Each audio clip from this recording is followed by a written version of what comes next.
여러분 이 사진을 보니까 좀 끔찍하지요. 예. 코로나19가 아주 지구를 다 폭파시키고 있는 느낌? 그래서 인류가 억지로 막고 있다 하는 그런 느낌이 드는 그런 사진입니다. 사실이 저렇습니다. 지금 코로나19는요, 인류의 어떤 생존도 위협하지만 경제도 위협한다, 문화도 위협한다. 그러니까 모든 것을 위협을 한다는 그런 느낌이 드는 그런 사진입니다. 코로나19 이후의 세계는 진짜 완전히 다 바뀌어진 세계가 될 거라고 모두들 예측을 하고 있어요. 모두들 말입니다. 이코노미스트라고 영국의 그래도 경제지 중에서는 제일 유명한 경제지입니다. 그 이코노미스트에서 하는 이야기가 이제 코로나 이전의 경제로는 돌아가지 않을 거다. 이렇게 이야기를 하고 있습니다. 코로나 이전의 경제로 돌아가지 못한다. 왜 그런 이야기가 나왔을까? 이번에 황금 연휴가 지나면서 아주 코로나 이전 경제로 못 돌아간다는 것은 분명하게 드러난 것 같습니다. 5월 2일부터 5월 3일까지가 13만 1929명이 국내선 비행기를 탔습니다. 야, 진짜 코로나19가 확산된 이후에 최대 규모입니다. 주말 국내선 여객이 10만 명이 넘어섰다는 자체가 10주 만의 일이고요. 모두들 이제 좀 나아지나 이렇게 생각을 했었거든요. 웬걸요? 지표로 보니까 5월 첫째 주 주말 승객 수는 예년에 비하면, 쉽게 말하면 작년에 비하면 70%에 불과합니다. 이게 보복섭이라고 해서 월등하게 뛰어날 줄 알았는데 그렇지가 못했다는 이야기예요. 더 큰 문제는요, 이 황금 연휴가 지나고 나니까 그냥 곧바로 코로나19 생활 속 거리 두기 이전으로 돌아가 버렸습니다. 10만 원까지 올라가던 비행기 가격이요, 다시 만 원대로 떨어지는 그런 현상을 가져왔습니다. 요 하나만 가지고 단적으로 판단을 할 수는 없지만 분명한 것은 예전만큼 고객이 돌아오지 못할 것이다 하는 이야기가 지배적입니다.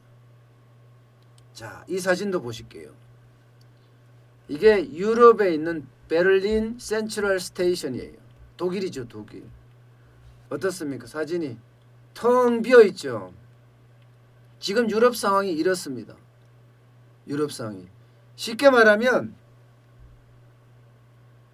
이게 봉쇄 조치, 록다운을 조금 해제를 했는데도 불구하고 사람들은 심리적으로 위축이 돼서 안 나가는 거예요.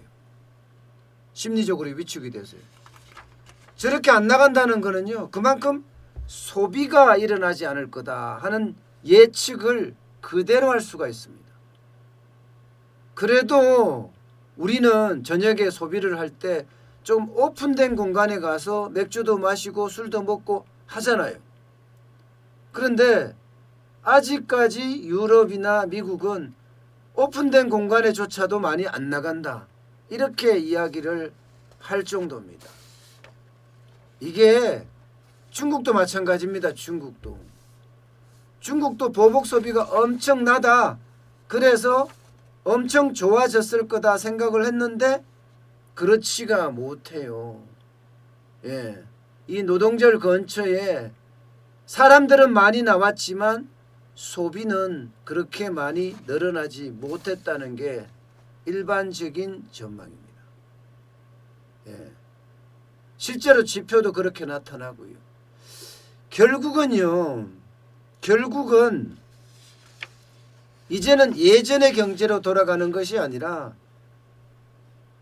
예전에 90% 90%까지 돌아갈 거다. 최대로 돌아가면 이런 이야기가 아주 팽배합니다. 팽배합니다. 코로나 사태가 그만큼 충격을 주고 있다는 겁니다. 사실 이 코로나 사태는요, 가장 쉽게 말하면 불확실성을 계속 증가시켜주고 있어요. 이 경제에서 불확실성이 증가된다. 이것은요, 투자를 안 한다는 거예요. 소비를 안 한다는 겁니다. 투자를 안 하고 소비를 안 한다는 것은 결국 기업의 생산성이 그만큼 떨어진다는 이야기고요. 이게 기업의 생산성이 떨어지면 또 생산이 줄어들면 경기가 그만큼 어려워진다는 겁니다. 결국은 완치 판정을 받더라도 재발할 위험은 없는지, 또 1차에 이어서 2차 집단 감염, 대유행은 번지지 않을 건지, 백신이나 치료제는 개발이 됐는지, 모든 게 불안해요. 불안. 아직까지 확정된 게 아무것도 없어요. 미궁 속에 그냥 그대로 있는 겁니다. 그대로. 그러니까 사람들이 밖으로 나온다고 하더라도 이렇게 우한만 하더라도, 중국만 하더라도 밖으로 나오거든요. 나온다 하더라도 소비로 이어지지 않는다는 게 더 무서운 겁니다. 더 무서운 겁니다. 그냥 답답한 마음에 나오긴 나왔는데 밀폐된 공간에는 들어가지 않겠다. 코로나 끝나도 이 공포는 계속 남을 거라는 게 일반적인 분석입니다.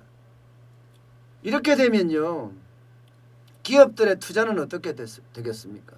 자꾸 미룰 수밖에 없고, 그렇지 않으면 취소할 수밖에 없습니다. 실제 국제신용평가기관 무디스가 기업들의 투자 의향을 조사를 했습니다. 그랬더니 글로벌 금융위기 때보다 더 낫다. 이렇게 나오고 있습니다. 글로벌 금융위기 2008년보다 더 낫다. 이렇게 나오고 있어요. 지금 대한민국도 비슷한 그런 모양새가 나오는 쪽이 있죠. 자동차.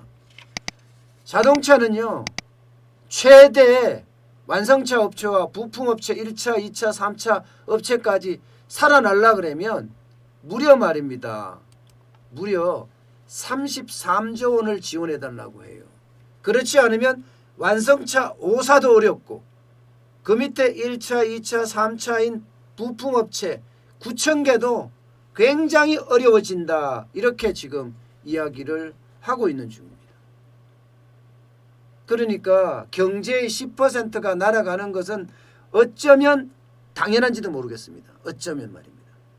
그런데 더 큰 문제는요, 지금 더 큰 문제는 대한민국의 주력 산업들, 이게 바자작 하고 깨진다는 거예요. 반도체, 자동차, ICT, 조선, 철강, 화학, 이렇게 6개, 여 외에도 자동차 부품, 석유 제품 이렇게 하면 많은데 일단 6개만 보자고. 6개만 봤을 때 작년에 말입니다. 영업이익률이 고작 5.4%입니다. 5.4%. 그런데 매출이 10%가 떨어지면 어떻게 되죠? 결국은 대한민국의 6대 제조기업, 주력산업이라는 제조기업도 한계상을 맞는다는 이야기예요. 지금 이코노미스트대로 한다 그러면 결국 경제는 10%가 잃어버릴 거다. 결국 100%에 도달 못할 거다. 이제는 영원히. 그렇다면 대한민국의 주력 기업은 지금 한계상을 맞을 수밖에 없어요. 그만큼 이전에 문재인 대통령의 경제 정책이 엉망이었죠. 완전 실패죠. 완전 실패. 영업이익률이 이만큼 떨어졌다는 것은요, 영업 비용이 엄청나게 늘어났다는 뜻이에요.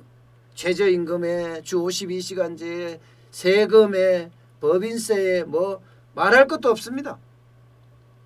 이렇게 되면 대한민국 경제는 더 어려운 악몽을 꿀 수밖에 없다. 이렇게까지 지금 평가를 하고 있습니다. 악몽을 꿀 수밖에 없다.